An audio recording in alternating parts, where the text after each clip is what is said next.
ทำผสมไปหลังจากกินข้าวกินน้ำพี่น้อยตอนนี้ก็ได้ลงมาลกกะอีกแล้วทำส้มไป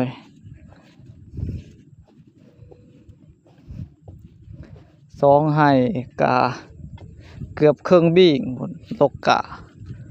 สิพ่อบอกหน้าปีนี้ห่างขนาดเยอะเปิงเห็นพี่น้อยฝน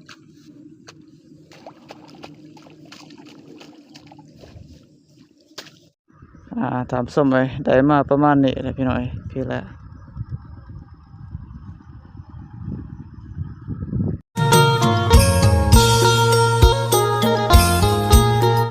เบิ่งพี่น้อยทางนี้ข้าเจ้าก็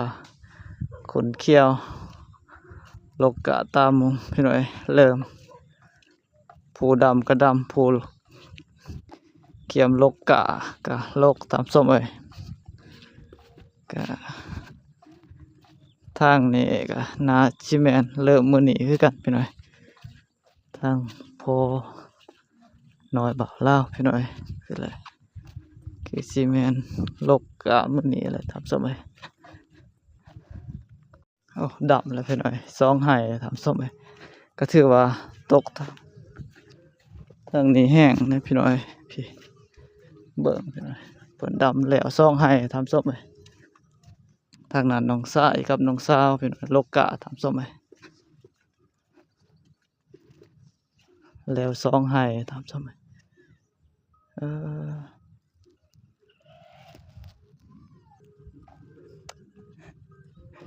ง่ายละอ๋อเปื่อนเสร็จเอาแล้ว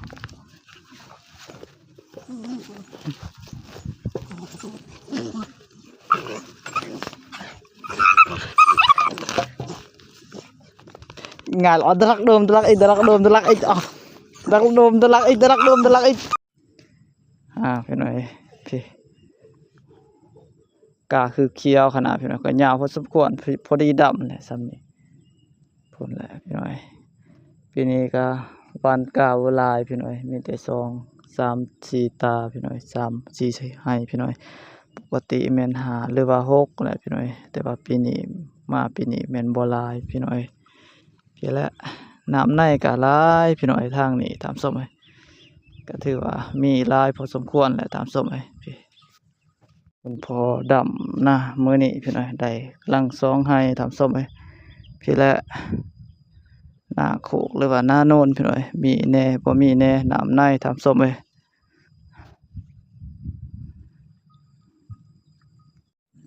ทำส้มเลยหลังจากกินข้าวกินน้ำพี่หน่อยตอนนี้ก็ได้ลงมาลกกะอีกแล้วทำส้มเลย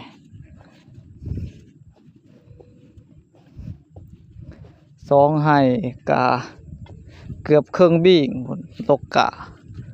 สิพ่อบอกหน้าปีนี้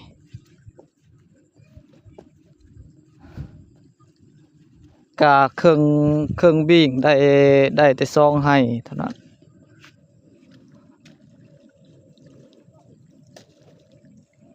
ตอนนั้นน่าจะเป็นเขาแนวใหม่พี่หน่อยเขาแนวหนึ่งได้แต่สองให้โอ้สบายเนาะโอ้บักห่างๆสิได้บอกกะห่างขนาดเยอะเปิงเห็นพี่หน่อยฝน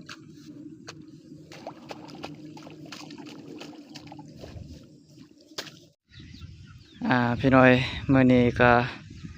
หน่อยบ่าวเล่าได้มาเยี่ยมจำทำข่าวคุณพ่อคุณแม่พี่หน่อยได้มาเพาะแต่ว่ามาเจอถึกสวงเพิ่นดำหน้าพี่หน่อย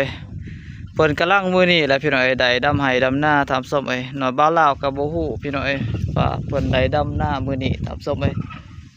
มาปั๊บแล้วก็ได้มาเพาะเพิ่นดำหน้ากำลังได้ซองให้พี่หน่อยมือนี่ทำส้ม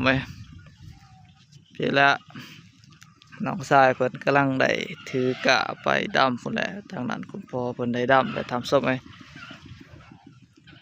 ทำส้มสบายดีเด้อพี่น้อยมื้อนี้ก็เป็นมื้อแรกพี่น้อยมื้อแรกของปีพี่น้อยที่เฮาจะได้มาดำหน้าพี่น้อยแต่ว่าบ่แม่นหน้าเฮาเองพี่น้อยมาดำหน้าคุณพ่อคุณแม่ทำส้มก็กำลังได้ลงไม้ลึงมือมื้อนี้ทำส้ม กำลังได้ลงไม้ลงมือมื้อนี้พี่น้อยพูดแหละกำลังได้กบๆเงยๆพี่น้อยกำลังได้ซองให้ทำศพเอ้ยพี่แหละหน่วยบ่าวลาวก็มาแบบบ่ฮู้หั่นแหละทำศพเอ้ยก็เลยมาสวยๆแน่พี่น้อยกับเพิ่นก็ได้ดำนาจนแล้วซองให้ทำศพเอ้ยแล้วก็หน่วยบ่าวลาวได้มาพี่น้อยทำศพเอ้ยได้มาประมาณนี้แหละพี่น้อยพี่แหละ